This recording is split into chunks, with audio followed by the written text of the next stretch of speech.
You're tuned into the Writing Community Chat Show, the live streaming YouTube podcast that brings you the stories of authors, screenwriters, and more. Indie or established, this show's for the community, and we invite you to be a part of it. Head to the writingcommunitychatshow.com for more info. The WCCS, together as one, we get it done. Hello and welcome to the Writing Community Chat Show.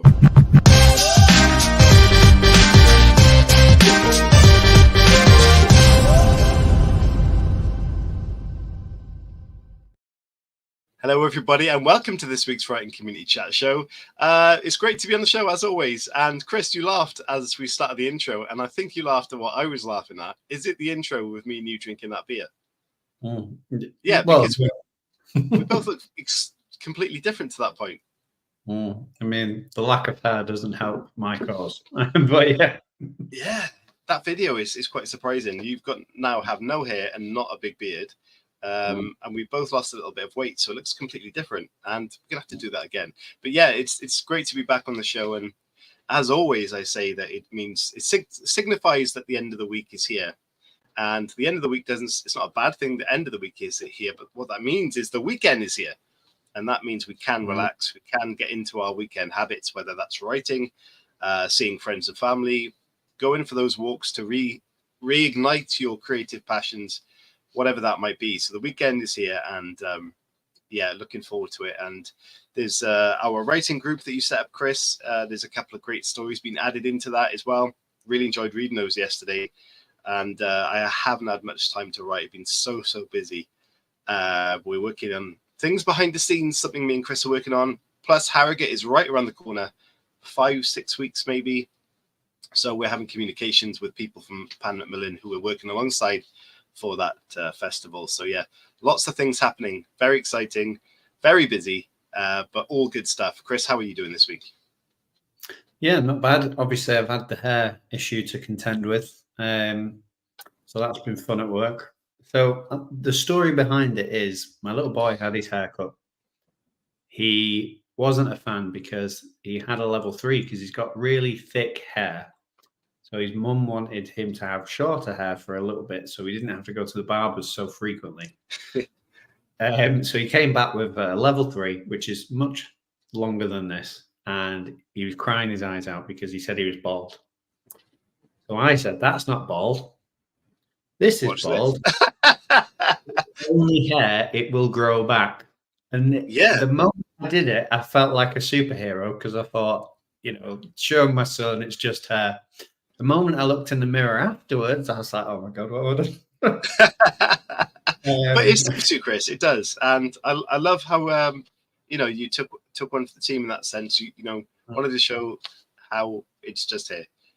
So well done to you. It is just hair, but I can't wait for it to grow back. I've had multiple comments this week. I've had look like the guy from Prison Break, and I've also had you look like a monkey. So definitely varying in comments. Well, maybe like a cartoon monkey. I can get that, but also Prison Break comment is kind of a compliment, I reckon, because they're both characters in Prison Break are.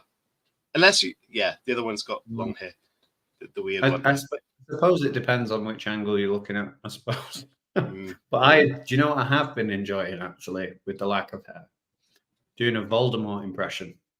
I've been in the mirror and doing the whole thing that he does and going, Harry Potter, the boy who lived, come to die. So, yeah. I actually did a YouTube video, not me doing it, but I was watching a YouTube video to try and perfect the voice of Voldemort. That's how sad I'm. Yep, still some work to do there, Chris. No, I'm joking. That was good. Yeah, everybody, thank you for tuning in. If you're watching it back, as always, thank you so much. Leave us a comment in the description.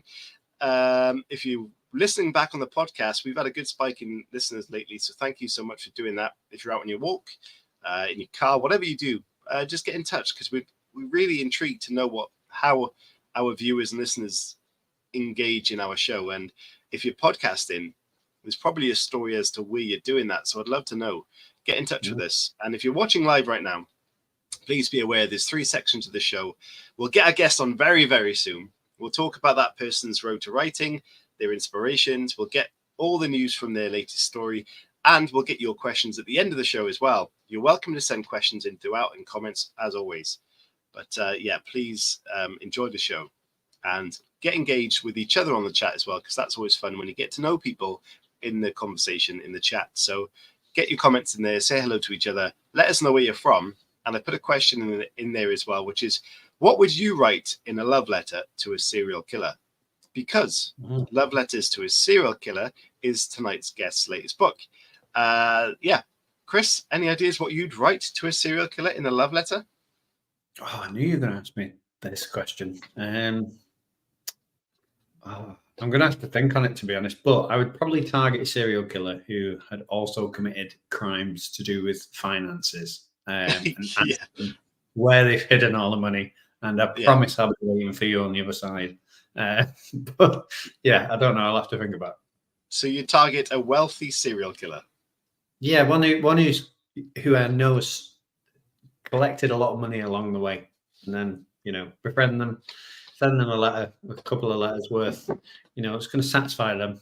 That sounded really wrong. Can I retract that statement, please? Live on YouTube? Absolutely not. No, you can't. Yeah. But yeah, befriend them. Let's go with that. You want to satisfy a wealthy serial killer. Okie dokie. Let me introduce tonight's guest, because we're going to have a great conversation and we love talking to our guests. So me and Chris could ramble all day long, but we promise we won't do that. So today's guest is an accomplished author whose work has captivated readers and critics alike. Her debut novel, Love Letters to a Serial Killer, is set to be released in 2024 by Berkley, in the US and Orion in the UK. In addition, her book of short stories, Hungry People, published by Split Lip Press in 2018, has received widespread acclaim. Holding an MFA in creative writing and a PhD in composition from the University of Alabama, she brings a wealth of knowledge and experience to the table. When she's not crafting her next literary masterpiece, she enjoys running, cross-stitching, and watching plenty of television. So please join me in welcoming the incredibly talented Tasha Coryell. Hello, Tasha. Hi, thank you for having me. You are very welcome. We're excited to have you on the show. How are you doing? I'm great. How about you? Yeah, all good, all good. We were just saying we've been very busy. How has your week been? Have you been working hard on writing?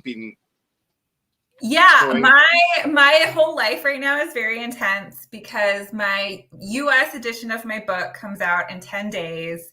And then 3 days before that, I'm running a marathon. And I'm also trying to finish my revision of my next book. So lots and lots of things are going on in my life. Yeah, I mean, marathon running alone takes up many hours of the day. So how the hell are you balancing that between writing and redrafting and editing, whatever that might be? How are you finding time for that? Yeah, the short answer is that I wake up at 5 a.m., sometimes 4 a.m. every day of the week. I technically have a day that I can sleep in on Sunday, but usually my dog wakes me up at the same time anyway. So I get up and run before the rest of my family is awake. And then, yeah, and it sounds bad, but I actually enjoy doing it now. I do go to bed very early. Like, it's nice that you're in the UK and I'm in the US because it's like 2 p.m. here, and I'm asleep at 8 p.m. Like, that is my bedtime. That is when I turn off the lights, and that's how I manage to get up at 5 a.m. and go running. But I think the running in the morning is really nice because it helps center me and like prepare me to write for the day. So I think that's where I do a lot of my mental processing. And then like by the time that I sit down to write, I'm just like so excited to be sitting with a cup of coffee in my hand. Yeah, I can imagine. But marathon training, from what I understand, when you get closer to the marathon, your running becomes longer and longer. So that takes hours, right? So you must be getting up and doing that for hours and then sitting down with your coffee that must be energetic after that nice shower, coffee. But then suddenly, do you face a slump before you get into your kind of work then at all? No, I face a slump in the afternoon. Like I'm totally useless in the afternoon. I can't write at all in the afternoon. I can maybe edit. Sometimes I just give up and I read or I go watch TV because my brain is just gone by that point in time. But right now for marathon training, I'm in taper, which means that I'm running less. And it sort of feels like, it feels similar to like having my book come out, right? Because I've been done with my book for so long and now I'm just like sitting here waiting. And that's almost harder because it's like I want to do work. I want to be able to like have some agency, and instead I just get to like sit in my house. But is it really good for snacks though? Like, I am. My running coach was like, "Oh, you should practice eating a lot of carbs," and I was like, "Okay, I can do that, no problem." I'm very well practiced eating carbs, easy. Yeah, I was thinking about when you're running, because when you run, you build mental fortitude and resilience. And obviously that is something very key to becoming an author. A lot of people don't realize that at the start of their journey, but having to write for so long, keeping that dedication to keep writing and then go through the edit process over and over and over, that must really play to your strengths as being an author. Have you found that kind of has helped you improve your writing at all? Yeah, I think that they're like very linked. Like there are a lot of writers that are also runners. And I think it's because they are similar mental processes. Like you're doing these really intense activities by yourself for a long time. And I'm not naturally athletic at all. Like I went to an arts high school. Like I am not, it was not intuitive for me. And like writing was more intuitive for me. Like I would say I wasn't naturally the best writer in the world, but I was naturally drawn to writing. But like, even if you're good at it, you're still like spending all of this time. And sometimes you put in that effort and like nothing comes of it. And you have to be okay with that. Like you have to, at some point you're like, well, I wrote this novel. Like for a long time, I wrote a bunch of novels and didn't have an agent. So I would like write a novel and it would sit on my computer and no one had read it. Like I've written multiple novels that not a single person has read. And like, you kind of have to make peace with that. Like you kind of have to be like, okay, I spent hours and hours on this thing and now it's just on my computer and that's okay. Like it's youthful in that like it helped me become a better writer for my next book. Or it's useful in that like I really like to write novels. So if nothing else, I spent those hours doing something that I enjoy. And I think that running's similar to that, where it's like, you know, you can't just focus on the end goal. If you're focused on the end goal, it's gonna disappoint you at some point.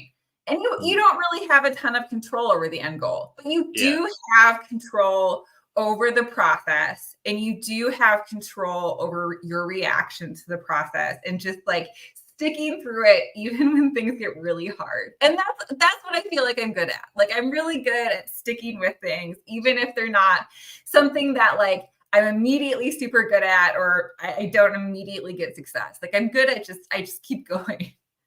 If you're someone who is watching this and thinking of writing a book for the first time, I'll come to the Writing Community Chat show to get some advice. The right place to come, by the way, tell your friends. I'm thinking, I hate running. And if it's like running a marathon, writing a book, I'm not going to do it, especially if it doesn't come to something. We're not trying to put you off, I promise. We're just enlightening you to how sometimes things are. It is tough and it does take commitment, but that sense of achievement and pride when you complete that work is absolutely worth it. So please, if you're thinking and you're slightly put off, don't be. Absolutely not. And Tasha is obviously an example of that, having those books saved that she's written, not seen the day of light. Those are not only books that have not been written, they are learning steps for Tasha to complete better work. And that really is the case. So those exercises are completely worth doing. Tasha, before we go off and chat for more, because I can feel that this could go on in the right way for a long time. We could chat about everything here. We want to find out a bit more about you, and then we'll get onto the road to writing. So where in the world are you coming from right now? I am in St. Paul, Minnesota in the United States. Amazing. St. Paul? Yes. Yeah. So everybody that comes on, I always ask the question because it's kind of fascinating to me. It gets a bit of understanding of the culture locally. So is there a writing scene there? Do you know about a writing scene there? Have you experienced it? What's it like? Yeah, we have a great indie writing scene here. So the state, I think, is really good about funding the independent writing scene. So in terms of small presses, we have several of the larger small presses in the US housed here. Like Grey Wolf is very famous for their work, Coffee House Press, Milkweed Press. So those are all small presses that are well known nationally that are all housed here, which is pretty impressive because St. Paul and Minneapolis aren't like the biggest of cities, but we have like a really thriving writing community. So something I really appreciate in St. Paul is we have sidewalk poetry where they hold a contest for poems. And if you're a St. Paul resident, you could enter, and then they stamp poems into some of the sidewalks. Wow. Yeah. That's So incredible. yeah. And I went to an arts high school. It was like a public arts high school that was statewide. So anyone could attend for free for creative writing, which I think really helped me. I got into writing because like we had creative writing time every day in elementary school. Something that's been great is that my neighbors, I've only lived in this house for a year, but my neighbors are so excited to be living by a writer. Wow. Yeah, and they're like asking me like, when's my book coming out? Where's my lunch gonna be? So it's a really great place to be for writers. Yeah. That's super cool. Yeah, I love that. Also, is it because we're in like going to talk about kind of the serial killer kind of vibe, and I watch a lot of weird stuff. As soon as you said next door neighbors asking all about the book and stuff, I was like serial killer vibes. You know, we're gonna be obsessive about this writer. I'm sure that's not the case, but yeah, it's popping up in my imagination right now. Okay, what we're gonna do, we're gonna play the part 1 video, which is the road to writing. So we're gonna find out about Tasha's road to writing, her inspirations, and kind of what led her into the writing world in the first place, and how that has developed onto where she is now. So after this video, we'll find out all about Tasha's road to writing.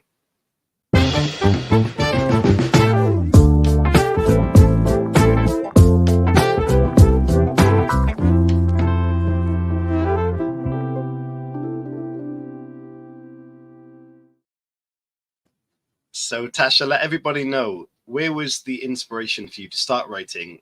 Was there any specific author? Was there a time period in your life where you just felt the calling? How did you get into that, and where did that journey lead you? I'm like one of those kids who started playing violin when they were like 5 years old, and then like they just like worked at it for so long that they eventually became like a great violinist. But I mentioned before that like I had creative writing time in my elementary school every day. I went to like a very hippie elementary school. Like we just like lots of arts and crafts and like creative learning. And the joke about the people who went there during this time period is that none of us are good at taking tests and none of us are good at math or science, but we're all just like very creative and artsy. So actually, someone I went to elementary school with recently became a co-owner of a bookstore here, which I think is really funny, like to talk about like literary scene around. But yeah, so we had creative writing time every day. My teacher, whose name I still remember, Rosemary Lynn, she got me into Roald Dahl, the author, who I think now maybe in retrospect, like said and did some things that weren't excellent, but I like loved his books and, you know, read them all a multitude of times. I still have a bunch of his books from when I was a kid, and the covers are all kind of destroyed. And so I really loved Roald Dahl. That was my favorite author when I was a kid. And I had creative writing time every day. And I just had this moment one day. I remember it very specifically, where I was like standing and waiting to get feedback from my teacher. I was like 8 years old. And I just like knew that writing was the thing that I liked to do the most. And it was where I felt the most at home. And that was what I wanted to be when I grew up. And I know that kids make declarations like that all the time. But for me, I'm just like a very consistent person. Like, I was like, okay, this is what I want to do. And I stuck with it. And so, like I said, I went to an arts high school for creative writing. After that, when I was thinking about where I wanted to attend college, I went somewhere where I could major in creative writing. After college, I spent a couple of years doing other things. I taught English in Austria, and then I just like worked part-time, and then I applied to MFA programs in creative writing. And then, so I did my MFA program, which was 4 years. And after that, I taught English at the university level. And I was sort of trying to collect myself. I was like, well, my overall goal is writing, but like I need a job. I don't want to do another degree in writing. And so that's when I got a PhD in composition and rhetoric. And composition and rhetoric is kind of a weird field. Like a lot of people don't know what it is. But how I describe it is it's basically like English when you're not talking about literature. So a lot of the things that you study are like writing in the world, or if you want to talk about like even like podcasts or something that you might discuss, or like people online, social media networks, you can talk about fashion. So like rhetoric comes up in a lot of different places. So I did that, but on the side, I just kept writing novels. So no matter what else I was doing in my life, I just continued to write novels very consistently. And I sort of made peace with the idea that was like, okay, well, I would like to eventually get a novel published. But if I don't have the success that I want, it's okay, because at the end of the day, I just really like to write. And that's the main thing for me. And I really just focused on that. And I think that that was really helpful in my writing journey. But then like things sort of came together for me and I eventually got to where I wanted to go. But it was like a journey that really started when I was like 8 and I'm 36 now. So that's how long it took me to get here. It's amazing that you had that goal in mind the entire way through. I'm interested to know though how that kind of academic background has kind of helped your writing process. Is there something that you've learned or taught that really kind of changed your writing process for the better that someone watching this might learn from? That's such an interesting question. So the first thing that I want to say is that I don't think it's necessary at all to go to school for writing in order to become a writer. I think it's much more common to do so in the US than other places.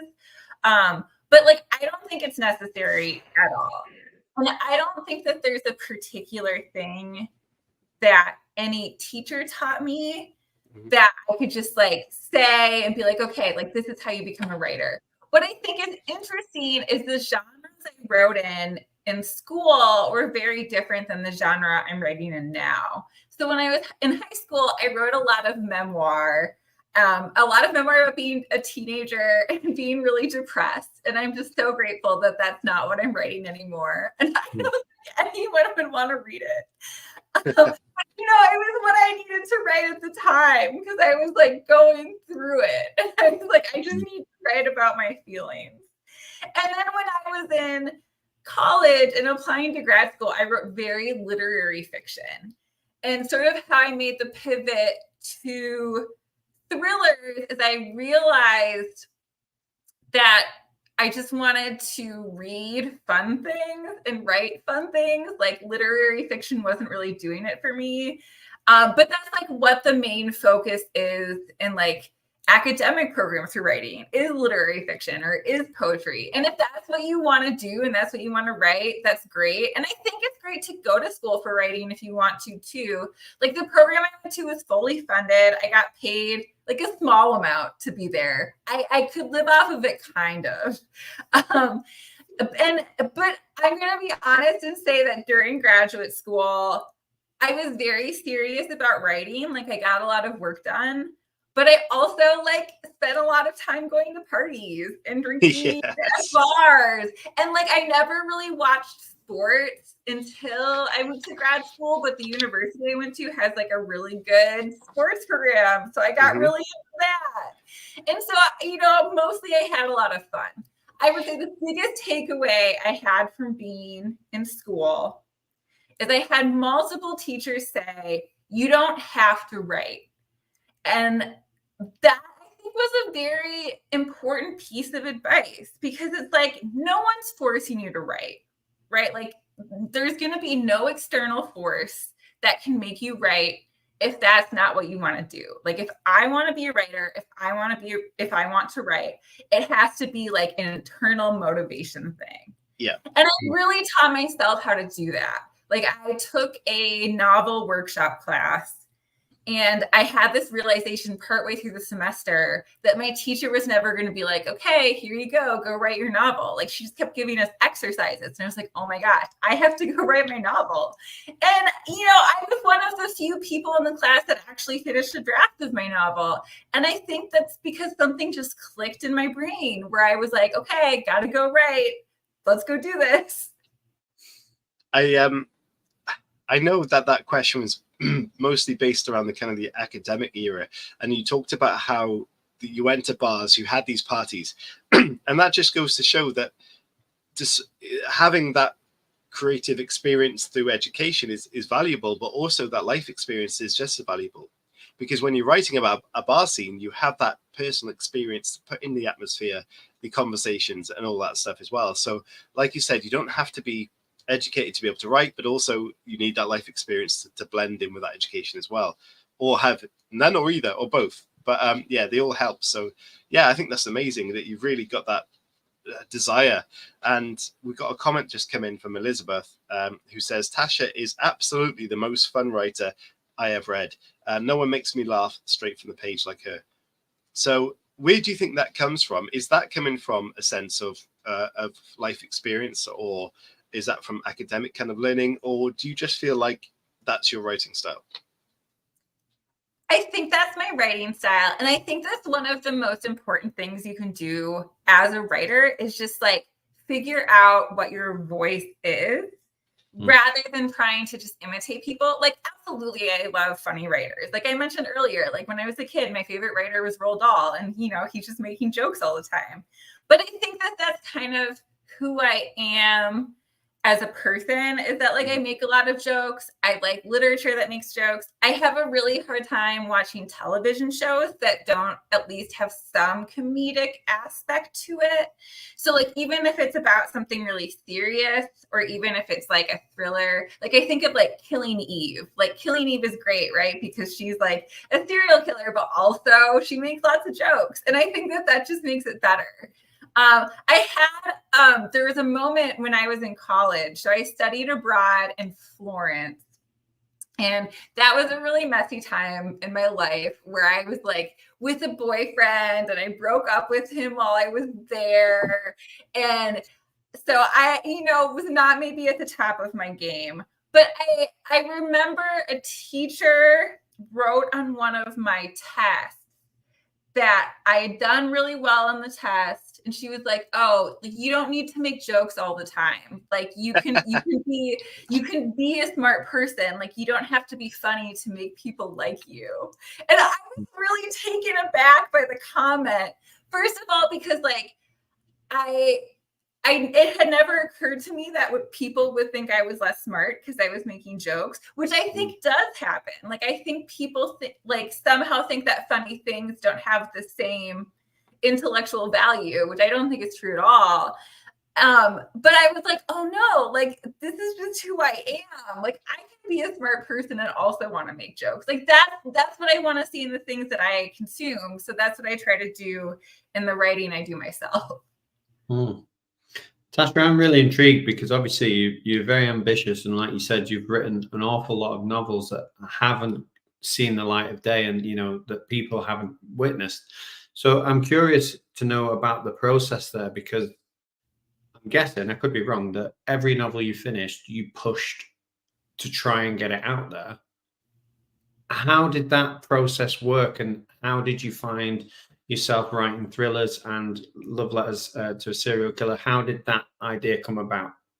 So my first book, Hungry People, is published with a small press, Split Lip Press, which is a book of short stories. So I wrote those short stories while I was in graduate school, and they're very weird. Like, I was like, this is not going to be published by like a large press. These are not like mainstream stories. They're very bizarre. And so my goal for that book was to get it published with a small press, which I think is sort of ideal when you're writing something, to be like, okay, where do I want this published? And like, it's definitely great to have things published by a major publisher, right? Like, there are lots of advantages that come with that. But, you know, there's a reason why small presses exist. And like, they will publish things that larger publishers won't, because they're, you know, they're just marketed differently. So I was writing a lot of very weird short stories. And then, as I mentioned, I sort of had a shift in my reading habits where I was like, you know, I don't want to read a ton of literary fiction anymore. And I still do read literary fiction. It's just not the main thing that I read. But I was like, I want to read a lot of thrillers. I read like some fantasy, some romantasy. I read some like YA stuff. I just want to read like fun things. And so with that shift in my reading came a major shift in my writing. So in terms of publication, there were a couple of occasions in which I tried to get an agent. And getting an agent, there's no, like, it's just not a fun process. Like, it's like, there's no way to sugarcoat it and be like, oh yeah, here's how you get an agent, no problem. There's just like not a way to make it fun unless you're like a super lucky person who just like manages to get an agent without trying. That was not me. Like, I did have a couple of agents reach out to me and ask to see a full manuscript based off short stories, but they didn't want to take me on, you know, and that was like hard at the time. And there were a couple of other occasions where I tried to query agents, which, if you've tried to query, you know, it involves sending a lot of emails that you might not get responses to, sending emails that might be getting rejections all the time. And so my joke was that I was like, I like writing novels more than I like querying agents. So what would happen is I would query a few agents, and then I would just start writing another novel and just like stop querying agents. And so that's sort of how I got a pile of novels and not an agent, because I was just like, I just hated the process of querying. And then what happened is I went on maternity leave. And I went on maternity leave early because I was teaching in a university. My son was due in February, and the semester before ended in December. So I essentially had a 2-month period where I was like pregnant. I didn't have any work responsibilities. And so I was like, and I was in a reading slump. Like, I was reading all these books. They just weren't hitting. Like, they were fine, but they just like, I was like, you know, this book that I have on my computer is better than some of these books. I was like, I'm going to try to get an agent. And I have a lot of friends that are writers because, you know, I spent so many years in the writing world, which just like kind of happens naturally, which is great. And so I started off by querying agents who I had some sort of connection to, which is like an often delivered piece of advice. But then slowly I got more targeted, where I was like, wait a minute, my book isn't literary fiction. My book's a thriller. So I need to find like thriller agents. And I don't actually remember how I landed on my agent, Katie Greenstreet's page. But what I started doing is I would comb through agency pages until I found the agents who wanted work that sounded like mine. So even if I had the name of a different agent, I wouldn't necessarily query the name that I knew. I would use that as like a gateway into finding like the right agent at that agency. And then, so I got all these rejections. I was in my 3rd trimester of pregnancy. It was horrible. Like, I just cried so much. I was like, I'm never not going to be pregnant. I'm never going to have an agent. I'm never going to sell a novel. It was horrible. But then I got an email from Katie, who's now my agent, She's like, hey, I'd like to meet. And I was like, oh my God, this sounds like she's going to offer me my agent.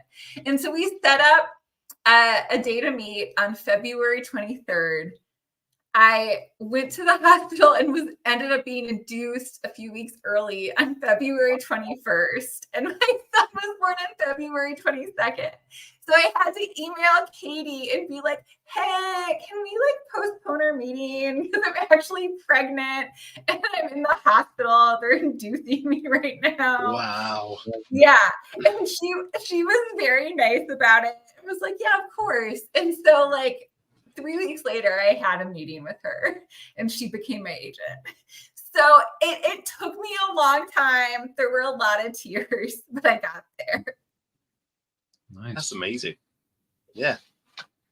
Have you got any more questions on the I can see the front end before we move on to part 2 of the show, Chris? No, go for Excellent. it. So with all that in mind, what you just talked about, your creative process and talking about moving on to thrillers, we are now going to talk about love letters to a serial killer. So we're going to play a little part 2 trailer as same to the first one. And hopefully when we come back from that little video, Tasha can pitch us the blurb for this book. Have you got that in your locker, Tasha? Yes. Yes, excellent. So part 2 coming right up, guys.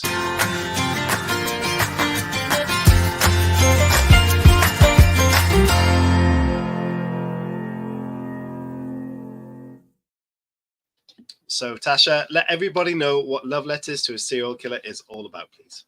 Yeah, so Love Letters to a Serial Killer is about a millennial woman who is dissatisfied with multiple aspects of her life, like her job, her finances, her dating life. And so she develops this true crime kind of addiction, specifically with a series of murders that are happening. And then someone is arrested for the murders and she starts writing him while he's in jail awaiting trial. She goes from condemning him for his actions to falling in love with him. And she eventually ends up leaving her job and her friends and her apartment and traveling to see his trial. And she has to figure out whether or not he's guilty or innocent and whether or not she wants him to be. So there's sort of a greater question of his guilt or innocence, but also a question of well, what does she want out of a partner? Yeah. It sounds like a story that would have been really complicated in the sense to write, with a main character having a story arc like that and to change their beliefs and make that believable. Were there any challenges for you to do that, or did you find it quite easy to write that character? There were things that were very easy to write in terms of her status before she falls in love, I think. So in the novel, she works at a nonprofit and she really wants to be a good person and make a difference in the world. And she finds herself very underpaid, very underappreciated in the workplace, has no real opportunity for advancement. She lives in a crappy apartment. She's dating a guy that dating a guy that doesn't have full-time job. He's in a punk band, but he still doesn't want to be her boyfriend. And so she's in this very unhappy state. And not all of the conditions of her life are true for me. I'm married, I just said that I have a baby. But in terms of my job, I was in academia, not at a nonprofit, but I was in a very similar situation where I'd been in this job for a long time. I made no money. No one cared what I did. And it was just so demotivating. It was why am I trying if no one cares? And then financially, I think a lot of people who are of a similar age to me can relate, where you're oh, am I ever going to be able to afford a house? Can I have a dog? Can I have kids? The only reason why I have a dog now is because at the beginning of COVID, we got stimuluses, and the first thing I did was went out and got a dog. And so I really wanted to capture that state. Now, in terms of falling in love with a serial killer, I think that was a little bit harder. But I would make the argument that a lot of people understand that kind of impulse to go for someone who's bad. And at the very least, I think a lot of people understand like the true crime interest. I think even if you're not like a true crime person, most people have on some level engaged with some type of true crime, like whether it's like a documentary or a book or just like any, like, you know, there at some point in your life, there has been like a case where you're like, oh, I need to look at this Wikipedia page. So I think people understand that. And then I think in terms of like the attraction to a serial killer, I think that maybe most people don't fall in love with actual serial killers, but I think a lot of people are attracted to like fictional characters that have done something bad.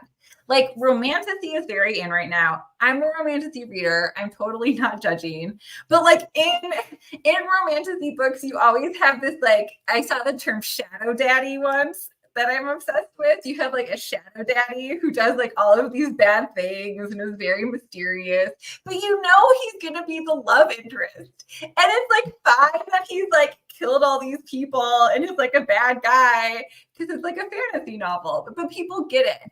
Or like the comparison that I make all the time is like when I was a teenager, I like read all the Twilight books and went to the movies. And at the time I was like, oh, I'm too cool to like this. I'm doing it ironically. But actually I maybe wasn't doing it ironically. Like maybe I liked it and just didn't admit it. But like Edward is a character where he's like, I'm a killer. And Bella's like, yeah, I know.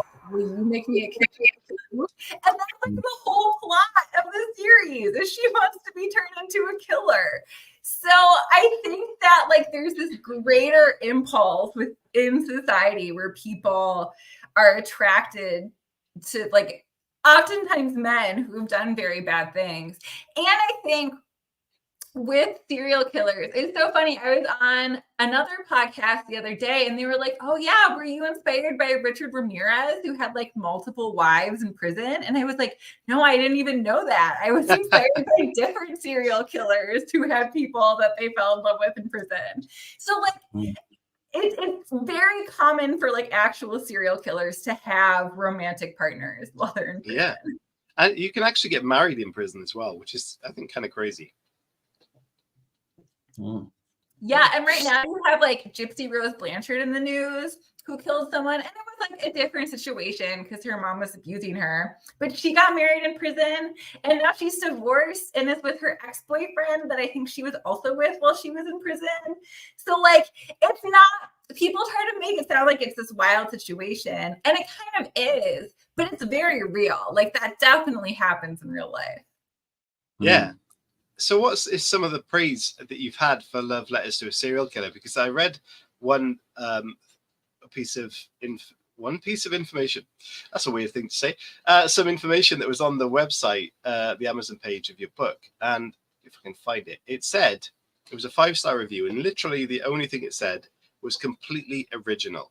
Now, that is not something I've seen often on any kind of book review. So how do you feel like you've crafted something that could be classed as completely original in today's age where indie books are in the millions and published books are in the millions? How can you create something completely original? I think that a lot of originality, like I think people focus a lot on like plot in terms of originality, but I think most of originality comes from voice. So when I was in school for writing, I remember I had a professor who told me that I had like, I don't remember the exact comment, but it said something like I had a weird brain in like a positive. I took it as a compliment. But I was like, oh man, do I? Like, I've only ever been in my own head. I don't know what it's like to be in someone else's head, aside from when I'm like writing fiction and I'm pretending I'm in someone else's head. But I think it's, you know, about figuring out who you are as a writer and not just trying to imitate other people. So like I read a ton of stuff. So there are definitely things that happen in my book. You're like, oh yeah, like she's probably read this, and this. But I think it's about trying to craft a character who just like strikes a chord and is maybe unique from other characters out there. Yeah. What an amazing compliment. Yeah. Tasha, what I was going to say is, how do you know when you found your voice? Because you've said, obviously, you've written in various different genres, you read widely. Is there a moment, and can you give us and audiences that are watching a tip for when that moment kicks in and you think, oh yeah, this is me now? What should we be looking for? What should we be looking out for? This is a difficult question to answer, because for me, I think the only true answer is just like writing so much. Yeah. Like I mentioned that I realized I wanted to be a writer when I was 8. I took a writing workshop when I was 22, about to graduate from college, and it was a flash fiction class. So like very, very short stories. And in that class, there was just something that made sense to me. And I was like, oh, I know who I am as a writer. And I had a friend in that class who I had taken a bunch of other classes with. And she was like, you know, I've taken a bunch of classes with Tasha, and I always, like, when I sit down to read something that she's written, I always know it's by her. And that was such a great compliment. Like, it goes back to the originality thing. But I can't even explain it. Like, it was just like, oh, this is who I am. And it's hard because for a long time I wanted to be a different type of writer. Like, I would get envious of people. I was like, oh, I'm never going to write one of those serious books that has paragraphs that are pages long, that are like super serious book award winners. Like, I just like knew that I wasn't going to be that person. And sometimes I was like, oh, I wish I was that writer. Like, it would be cool to be respected the way that they're respected, or to have people look at them like they're a genius. But that's just not who I am. And I figured that out. And that actually comes up in the book where Hannah, the main character, is trying to write a super serious novel. And she's just like not the person who can write the super serious novel. Because it's just, like, it's great for those people who can write those books, but I am not them. Amazing. I love that. And it's being true to yourself and having that. I think if you said like you got a weird brain, that's what you said you had, to have that and own that and put your own weird brain into your own weird stories is possibly the best reason as to why you've got an original book. And the comments on laughter and about how this book is a great journey for the characters, I think is a real kind of great amount of praise to this novel. So yeah, if you're into these, like the sound of the Love Letters to a Serial Killer, please do go and pick that up when it's available. Is it already out in the US? It comes out in 10 days in the US. So it comes 10 out days. It comes out like a weekish before it comes out in the UK. Yeah. Okay. So you can pre-order it now though, yeah? Yeah. Yeah, definitely pre-order it. Definitely pre-order it, especially if you love the sound of this. If it's not your usual read, please do go and pre-order that as well and pick it up and just have a look. It's got comedy, it's got love, it's got drama, it's a thriller. Get it. Pre-order that book. Okay. Right, we are going to move on because we are getting through this show very quickly to part 3 of the show, guys, which is community questions. And this is your chance to ask our guest, Tasha, some questions. So if you have any, now is the time to chuck those in the chat. We'll play a little video. We'll ask our staple questions for the show, and then we'll try and read yours out as well. So again, if you've got a question for Tasha, put it in the chat right now, and we'll get onto those very soon. Part 3 coming right up.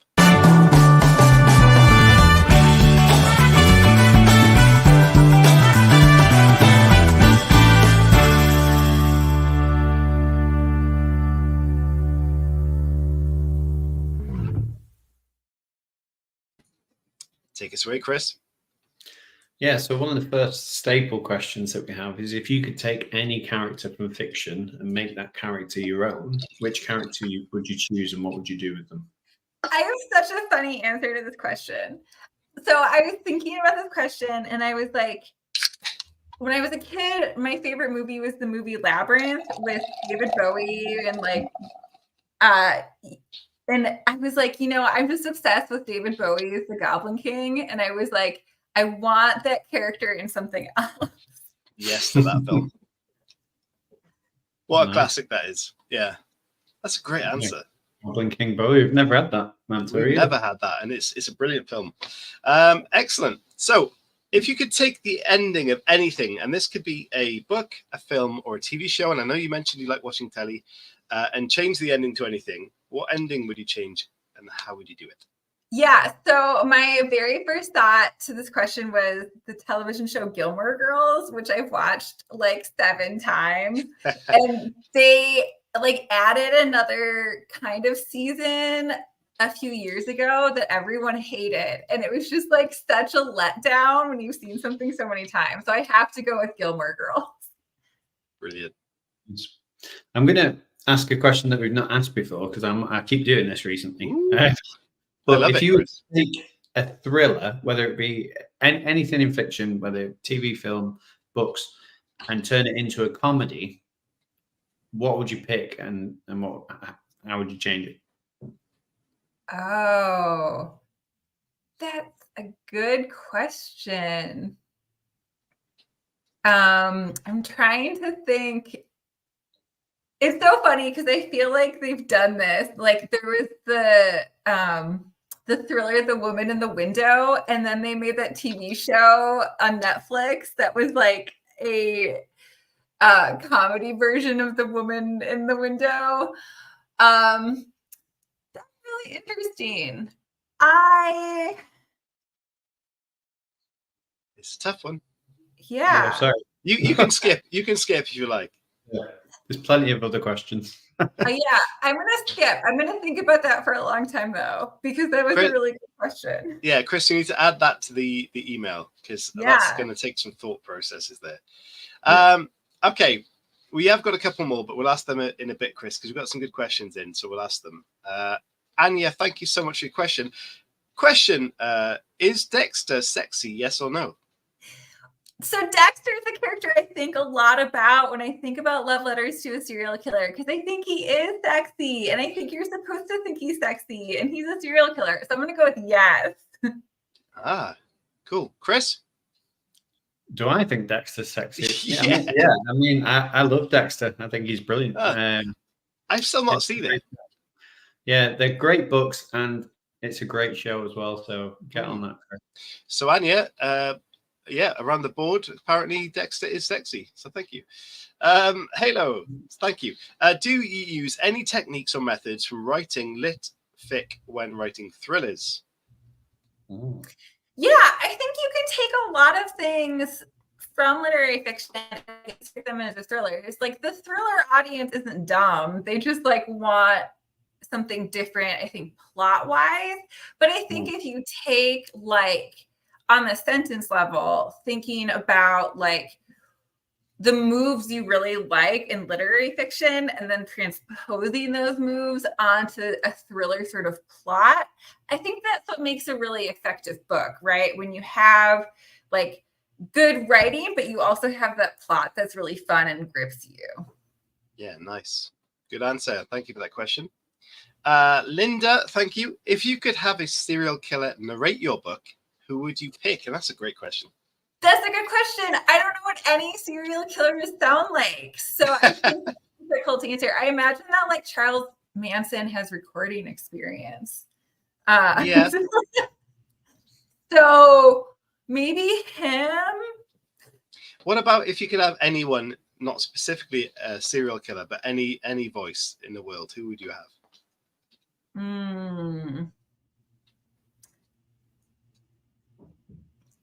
I don't know off the top of my head. I don't know. With my US audiobook, I really appreciated that I got to pick someone who's originally from Minnesota record the audiobook. Because I'm Minnesotan, but I recognize that I myself should not record an audiobook. I was like, no one needs to listen to me for that long. Like some people want to record their own, and that was not me. But I was glad that I got to pick a Minnesotan. You know, it's funny. I'm surprised I can't think of anyone off the top of my head because I'm a big voices person. I have like a form of, I struggle to recognize faces. Like I can do it to some degree, but like when I just like see a person out of context on the street, I have a really hard time recognizing people. So voices are really big for me. Like my husband always talks about, my husband's always like, oh, I should be on the radio. Cause he's like, he has a nice voice. And I think that's one of the things that drew me to him is that he does have a nice voice. Amazing. Halo says James Earl Jones. Yeah, he has a great voice. Yeah, he can record anything. I think for me, Neil Gaiman is absolutely amazing. Reading his, he did the Sandman. I can't remember. Sandman. Yes, that audio drama was absolutely incredible. Okay, Elizabeth has a question. Thank you. Which of your pile of unpublished novels do you most wish you can get picked up? I love that question. Thank you. So for my MFA, for like my thesis, I had to write a book length project, and I wrote a novel about, this might not make as much sense to a UK audience, but I went to the University of Alabama, which is famous on TikTok for Rush Talk, like where people join sororities. And so every fall it sort of goes viral for these videos. But I wrote about sorority girls who, as part of their initiation process, they murder people, which is like a very funny novel to do as like a thesis for your graduate degree. But I'm like, come on, people want to read this. And I don't think it's going to get published, but I do have a lot of, positive feelings towards it. Nice. Would you ever release it under like a pseudonym?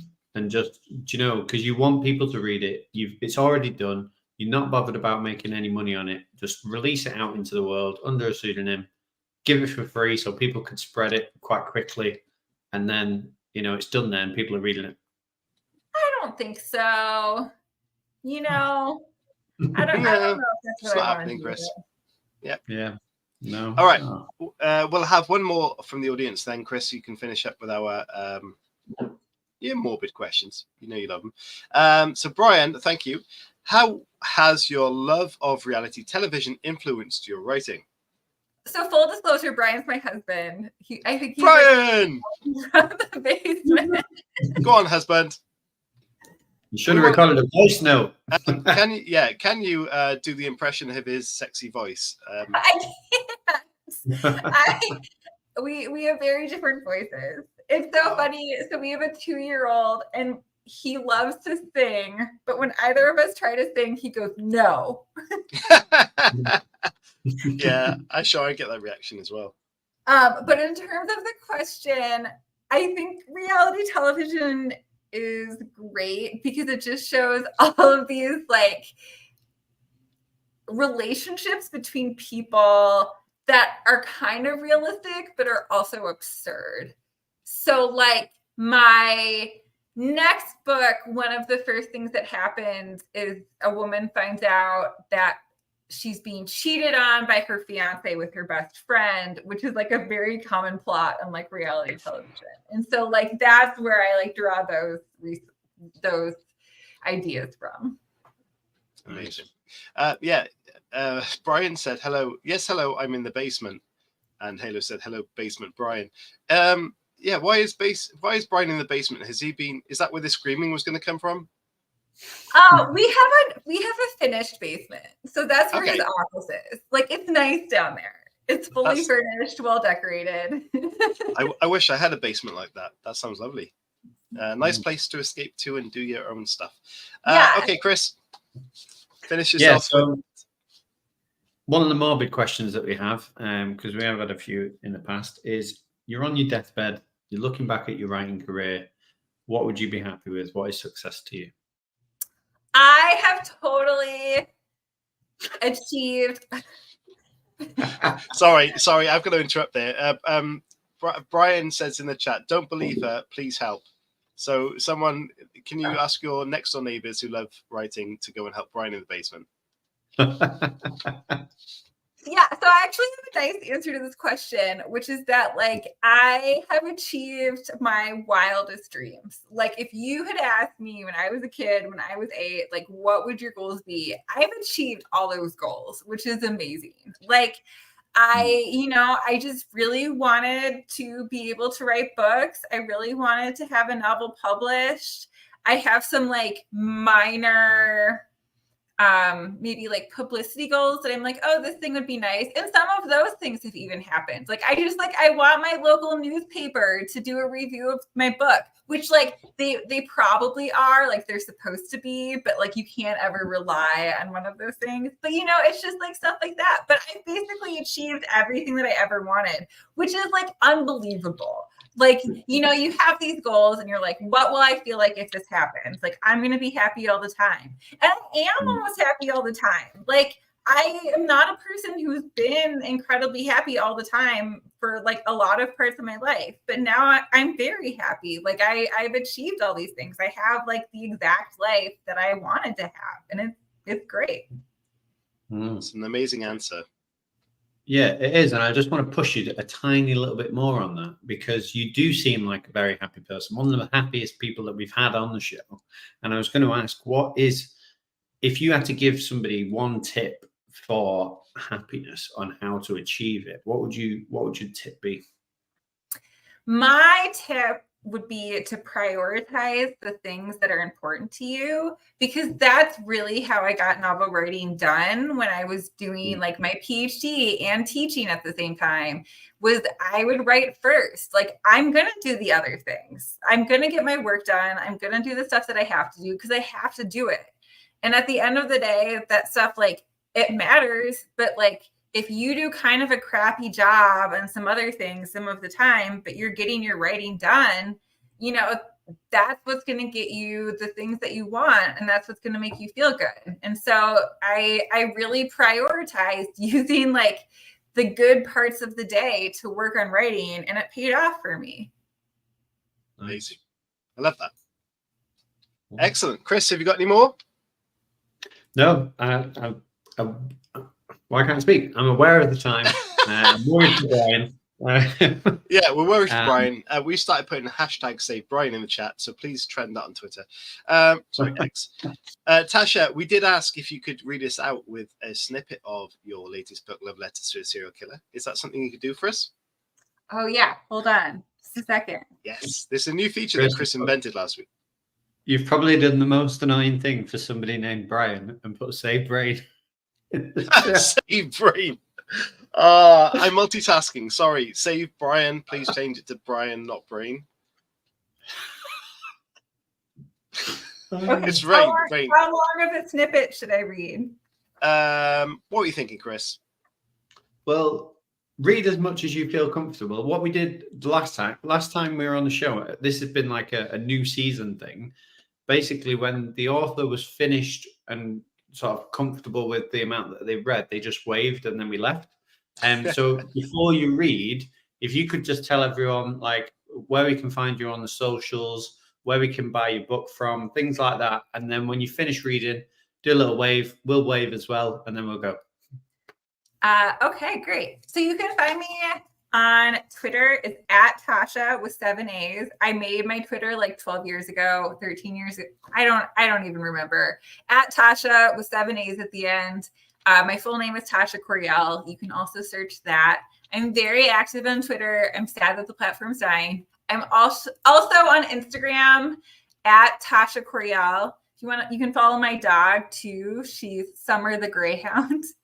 And then I recently made a TikTok. So I'm still sort of figuring out how TikTok videos work, but that's at Tasha Coryell Writer. So if you want to support my TikTok journey, you can follow me there. So I am going to read just the opening portion of the novel. This is the US edition. It has a different cover. I really like both of them. I like that they're both pink. So I'm just going to read the opening portion. I think that's the best place to be. Nice. I didn't plan to fall in love with an accused serial killer. Nevertheless, my wrists and ankles are bound to a chair, and I can blame only myself. I'm in a nondescript white room with fluorescent lights and gray carpeting lined with geometric shapes. Across from me, there's a window that reveals that it's still daylight and that I'm somewhere above ground, but gives no clues of my overall location. The ropes chafe where I strain, rubbing my skin raw. My bladder is regrettably full. If I'd known that I was going to find myself in a kidnapping situation, I would have used the bathroom. Hello, I cry out. I suspect that no one can hear me because my mouth remains uncovered and I was not put here by a stupid man. My suspicions are verified when no one arrives. Please, I have to use the bathroom, I say. The silence is more disturbing to me than anything else. I'm not as frightened as I should be, though I am frightened, which is a relief. I always appreciate when when I feel the emotions I'm expected to feel in any given situation. Like when I bake a cake and it looks like the picture from the recipe when I pull it out of the oven. Beneath the fear is undeniable excitement. If I wanted to be kind to myself, I would identify it as adrenaline that I need to help me survive, but I'm not sure that I deserve kindness. Even as I'm afraid, there's something thrilling about being tied to a chair, like a scene from a movie. There is no question about who the protagonist of the story is. I'm worried that when my body is discovered, I will be found undeserving of mourning. That's the catch of martyrdom in social media. First, they lament your death, and then they count all the reasons why you deserve to die. I want to believe that I'm a good person. I vote in every election and care about the environment. I have a Black Lives Matter sticker on the back of my laptop and send money to various groups whenever there is a national tragedy. All of these things will be outweighed by the great wrong that I've committed in falling in love with an accused serial killer. Don't tell me you didn't want this, Megan would say if she could see me. No one does what you've done if they don't find being tied up and about to die at least a little hot. Megan isn't wrong. I find no pleasure in the prospect of dying, but enjoy picturing the mourning of the masses. I want my name remembered, unlike the hordes of other women who have been brutally murdered and then forgotten. At the very least, I want a podcast in my memory. I hear a noise outside the door. Please help me, I call out. Despite the urgency of the situation, I can't fully believe that my death is inevitable. What is the world if I'm not in it? Too late, I realize that the sounds are not those of a would-be rescuer, and instead are the familiar footsteps of the man who brought me here. I strain at the ropes again, a futile act. I take a deep breath and prepare to die. That's it. Amazing. Thank you, everybody. Thank you.